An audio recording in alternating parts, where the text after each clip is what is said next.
Telangana assembly రేపటికి వాయిదా పడింది. కాసేపట్లో తెలంగాణ కేబినెట్ సమావేశం జరగనుంది. రేపు ఉభయ సభలను ఉద్దేశించి గవర్నర్ ప్రసంగం చేయనున్నారు.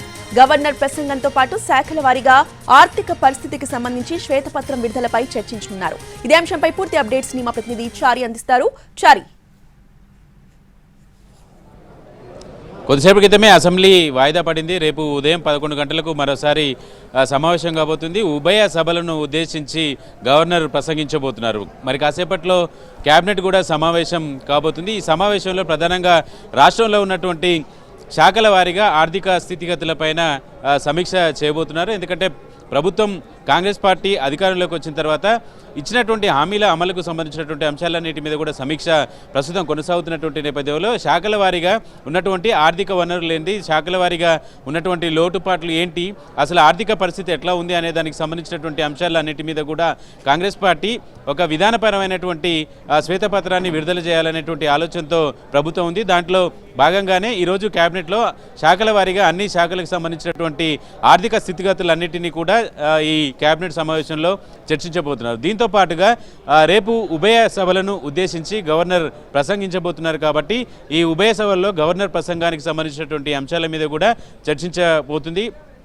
గవర్నర్ ప్రసంగానికి కేబినెట్ ఆమోదం తెలపాల్సి ఉంటుంది. కాబట్టి ఈ కేబినెట్లో కాంగ్రెస్ పార్టీ అధికారంలోకి రావడానికంటే ముందు ఇచ్చినటువంటి హామీలు కావచ్చు, ప్రభుత్వ విజన్ ఏంటి అనే దానికి సంబంధించినటువంటి ఒక విజన్ డాక్యుమెంట్ని కూడా రేపు ఉభయ సభలని ఉద్దేశించి గవర్నర్ చేత ప్రభుత్వం తన విజన్ డాక్యుమెంట్ని కూడా పెట్టబోతుంది. దీంట్లో భాగంగా ఇప్పటివరకు చెప్పినటువంటి 6 గ్యారంటీలకు సంబంధించినటువంటి హామీలు కావచ్చు, రైతులకు ఇస్తానన్నటువంటి 2 లక్షల రుణమాఫీ కావచ్చు, మహిళలకు అమల్లోకి వచ్చినటువంటి ఫ్రీ బస్సు సౌకర్యం కావచ్చు, ఇలాంటి అంశాలన్నిటితో కూడినటువంటి ప్రసంగం ఉండేటువంటి అవకాశం ఉంది. వీటన్నిటి మీద కూడా ప్రభుత్వం ఇప్పటికే కసరత్తు చేసింది. ఇక రాష్ట్రంలో ఉన్నటువంటి ఆర్థిక స్థితిగతులన్నిటి మీద కూడా ఒక శ్వేతపత్రాన్ని విడుదల చేయాలనుకుంటుంది. మొదటి కేబినెట్ సమావేశంలోనే రాష్ట్రంలో ఉన్నటువంటి శాఖల వారీగా ఆర్థిక స్థితిగతి, ఆ శాఖల్లో ఉన్నటువంటి పరిస్థితి ఏంటి అనేది ప్రజలకు కూడా తెలియజేయాలనేటువంటి ఆలోచనతో ప్రభుత్వం ఉంది. దాంట్లో భాగంగానే శాఖల వారీగా శ్వేతపత్రాన్ని విడుదల చేయాలనుకుంటుంది. నిధులు ఏంటి, అక్కడ ఉన్నటువంటి పరిస్థితి ఏంటి, ఆ శాఖలో ఉన్నటువంటి అప్పులు ఏంటి, ఇలాంటి అంశాలన్నింటినీ కూడా చర్చించాలనుకుంటుంది.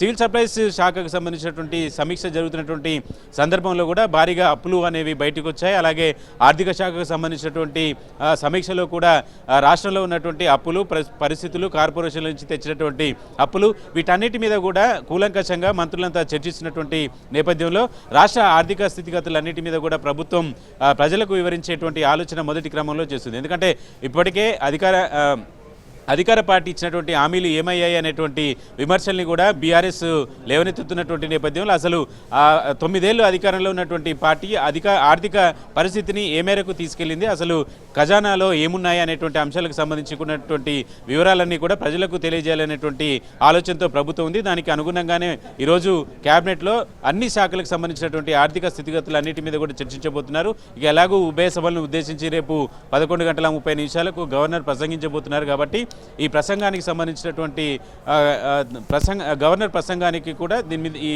కేబినెట్లో చర్చించబోతారు. ఈ అప్రూవల్ ఉంటుంది కాబట్టి, కేబినెట్ అప్రూవల్ చేయాల్సి ఉంటుంది కాబట్టి వాటి మీద కూడా చర్చించబోతారు. ఓవరాల్గా ఒకవైపు గవర్నర్ ప్రసంగం, మరోవైపు రాష్ట్రంలో ఆర్థిక పరిస్థితులకు సంబంధించినటువంటి అంశాలన్నింటి మీద చర్చించబోతారు. మరి కాసేపట్లోనే అసెంబ్లీలోనే కేబినెట్ సమావేశాన్ని ఏర్పాటు చేయాలని ప్రభుత్వం నిర్ణయించింది. అసెంబ్లీ సమావేశం ముగిసింది కాబట్టి మరి కాసేపట్లోనే కేబినెట్ సమావేశం కూడా ప్రారంభం కాబోతుంది. Right, thank you Chari.